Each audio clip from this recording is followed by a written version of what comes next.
The Land of Raw, Chapter 38. The staircase turns in a wide spiral. Each time we go round a corner we're expecting to come face to face with a scarecrow, but no one is there. We don't stop to think about what's happened to Crokey's guards. We just take our chance and run as fast as we can. The walls are splattered with crusty white goo, feathers and dirty straw. The muck spreads under our feet, muffling our footsteps. We climb higher. The air gets colder. Soon I can see puffs of mist each time I breathe out. At the top of the staircase we burst out into a round, dimly lit chamber, with passageways leading in all directions. It's vast, like a cathedral, and it's filthy and smells unmistakably of bird. Rose looks dismayed. "Which way do we go? We need a map." Her voice echoes around us. A map? I feel in my back pocket. "We've got one." "That can't help us," says Rose. "We've never been here, so we won't have put these tunnels on the map." But I'm already unfolding it, remembering something odd that I saw in Grandad's attic. I hold the map up to the light of a torch. There! I point at the picture of the crow's nest. Just below it is a series of wiggly lines. My eyes flicked over it in the attic, but now I see that these aren't random scribbles at all. They show the tunnels we're standing in. "I don't believe it," whispers Rose. "Mitch must have told us about this. She's the only one who came in here." With her finger she traces the narrow entrance of the sea cave to a tiny set of stairs. "We're here." She points at a spot where 6 passageways lead off in different directions. And look!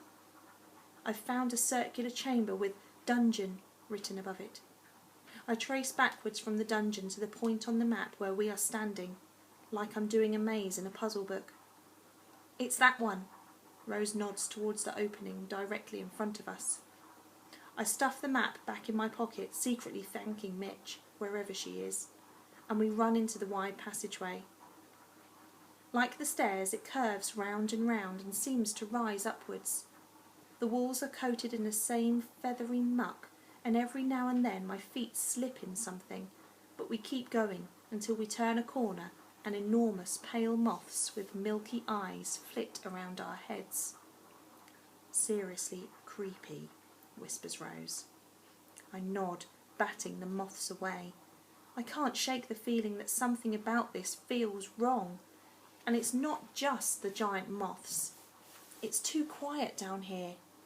Would Crokey really leave his dungeons unguarded?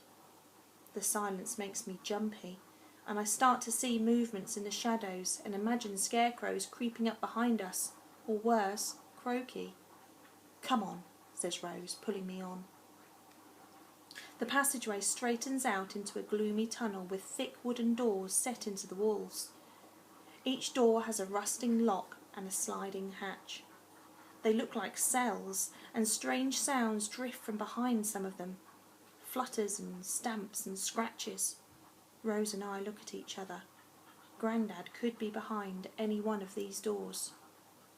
Trying to make as little noise as possible, I slide back the hatch on the first door and peer inside. Cool air brushes against my face, and in the gloom I see cages lining the walls.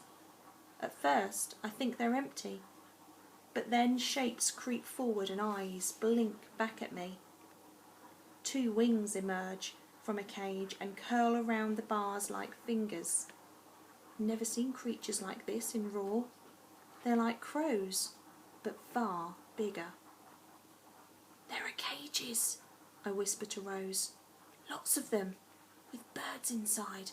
At least I think they're birds." I step back so that she can see. She shakes her head. "Whatever they are, they shouldn't be locked up in this disgusting place. We have to let them out." She goes to try the door handle, but I pull her back. "No, we don't know what they'll do. We can't do anything that might stop us from finding Grandad." Reluctantly, Rose nods, and we continue down the passageway, peering into each chamber as we go. We don't find Grandad, but we see a lot of unsettling things. A workshop with a collection of half-made scarecrows propped against the walls and sack heads arranged on a shelf. A laboratory with potions bubbling in flasks. There's even a room filled with dusty-looking creatures, a mermaid with peeling scales, a unicorn resting against the wall, a whole line of tiny furries. I think these are all things that got stuffed and stayed stuffed, I say. Then we check carefully to make sure Grandad isn't propped up in there with them. It all feels horribly familiar. Until now, no matter how strange everything has been in Raw, Rose or I have had a connection to it. Even Croaky is made up of things I hate. But these cells have nothing to do with us. We're in Croaky's world now. The last cell is different. It contains nothing but cardboard boxes. I know these boxes are important, but I can't remember why. Just the sight of them sends a shiver slipping down my spine. I slam the hatch shut. He's not in there, I say. Let's go. But Rose isn't listening. She's staring at something scratched into the wall of the tunnel. Pictures, she says, and in the dim light I see them too. A jumble of images and symbols scored over and over again on the walls. Rose seems hypnotised by them. Come on, I pull her away. We've wasted enough time here already. We run away from the cells down the passageway. It's even wider here and colder. A lone moth brushes against my face. Look, says Rose. Up ahead is a huge doorway. It rises to the ceiling and has a shape burnt into it. 2 upturned wings that seem to form a smile. We rush forward and Rose has to use both hands to pull back the bolt. Then we push against the door. It won't budge, so we throw all our weight against it, again and again, until it bursts open with a deafening squeal. And there, standing on a stone platform, his arms outstretched, his eyes staring into space, and his ankles clamped in chains, is Grandad.